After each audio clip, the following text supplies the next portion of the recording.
और आज तो जबरदस्त ब्लॉकबस्टर फ्राइडे साबित हो सकता है, क्योंकि कल रात से अब तक कहानी पूरी तरीके से बदल गई है सरकार और प्रदर्शनकारियों के बीच में। प्रधानमंत्री नरेंद्र मोदी ने बड़ी पहल करते हुए रात को एक वीडियो संदेश सभी छात्रों के नाम जारी किया और कहा कि आपकी चिंताओं को दूर करने के लिए हम एक बड़ा कानून लेकर के आने वाले हैं, जो कि इस पेपर लीक के विषय को भी एड्रेस करेगा और इसके बाद परीक्षाएं कैसे कराई जाएं देश में, इसको लेकर एक आमूलचूल परिवर्तन करने के लिए सरकार संसद में कानून लाना चाहती है। तो अभी इस वक्त की दो बड़ी खबरें हैं, मैं वो आपको बता देता हूं।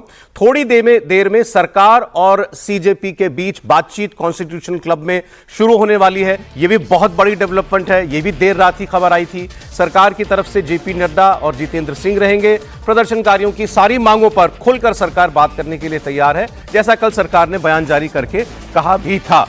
अब ये एक बड़ा विषय है, इसमें भी सरकार आगे बढ़ी है, क्योंकि पहले प्रदर्शनकारियों ने कहा था कि बात होगी लेकिन जंतर मंतर पर या किसी न्यूट्रल वेन्यू पर, हम किसी के मंत्री के घर या दफ्तर नहीं जाएंगे। सरकार ने पहले कहा था कि दफ्तर या घर दोनों ऑप्शन अवेलेबल है, तीसरा नहीं है। लेकिन फिर देर रात को सरकार उससे भी आगे बढ़ी, थोड़ा और झुकी और कहा ठीक है, आप अगर बाहर मिलना चाहते हैं, हम बाहर न्यूट्रल वेन्यू पर मिलने के लिए तैयार है।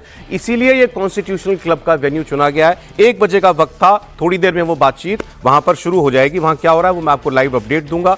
और दूसरा, जो प्रधानमंत्री ने देर रात को कानून की बात की, उसको लेकर के कैबिनेट की मीटिंग भी 1 बजे ही शुरू होनी है। तो अब से थोड़ी देर में वो कैबिनेट की मीटिंग भी शुरू हो जाएगी। तो ये दोनों बड़े काम 1 बजे के आसपास शुरू होने वाले हैं।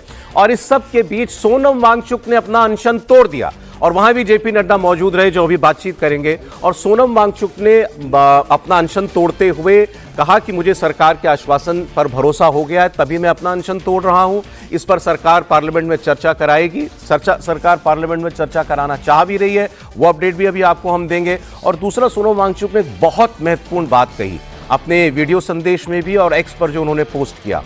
उन्होंने कहा कि मुझे सब लोगों ने आह्वान किया था, विपक्ष के नेताओं ने भी, सरकार ने भी, कि अनशन तोड़िए। मैंने कुछ आश्वासन मांगे थे, वो मुझे मिल गए, लेकिन मुझे यह भी बताया गया है कि इस शांतिपूर्ण प्रदर्शन के बीच हिंसा की आशंका भी है। और इसलिए भी मैं अपील भी करता हूं कि कोई हिंसक गतिविधि ना हो। और मैं उस आशंका को देखते हुए, सरकार की बात को सुनते हुए, अपना अनशन अभी के अभी खत्म कर रहा हूं। तो ये 3-4 बड़ी डेवलपमेंट कल देर रात से अभी तक हुई हैं। अब आइए आपको सबसे पहले एक अपडेट हम कॉन्स्टिट्यूशनल क्लब से दे देते हैं, जहां पर बातचीत के लिए पहुंचने वाले हैं दोनों तरफ के लोग, मतलब मंत्री और इधर प्रतिनिधि सीजेपी के। शोएब रजा वहां पर इस वक्त मौजूद हैं। शोएब, 1 बज गए हैं, क्या हलचल दिख रही है आपको वहां पर? कोई पहुंचा अभी तक? देखिए सौरभ, ऐसा लग रहा है शायद जगह चेंज कर दी गई है, जो यहाँ महसूस मुझे हो रहा है, क्योंकि 12 बजे का समय था, उस वक्त यहाँ थोड़ी सिक्योरिटी भी थी, लेकिन अब कुछ नहीं है। मैं अभी बीपी हाउस से बिल्कुल बराबर में वहाँ गया था, बल्कि वहाँ बहुत टाइट सिक्योरिटी लगा दी गई है और दरवाजे को पूरा बंद कर दिया गया है। तो अब कुछ मीडिया के जो लोग हैं वो बीपी हाउस की तरफ गए हैं। तो अगर जगह बदलकर कॉन्स्टिट्यूशन क्लब से बीपी हाउस किया गया है या फिर किसी दूसरी जगह और किया गया है, इसकी जानकारी थोड़ी देर में आएगी, क्योंकि हो सकता है यहाँ मीडिया का बहुत ज़्यादा जमावड़ा था, तो ऐसा लगा हो कि कहीं और जगह बदलकर बातचीत कर ली जाए।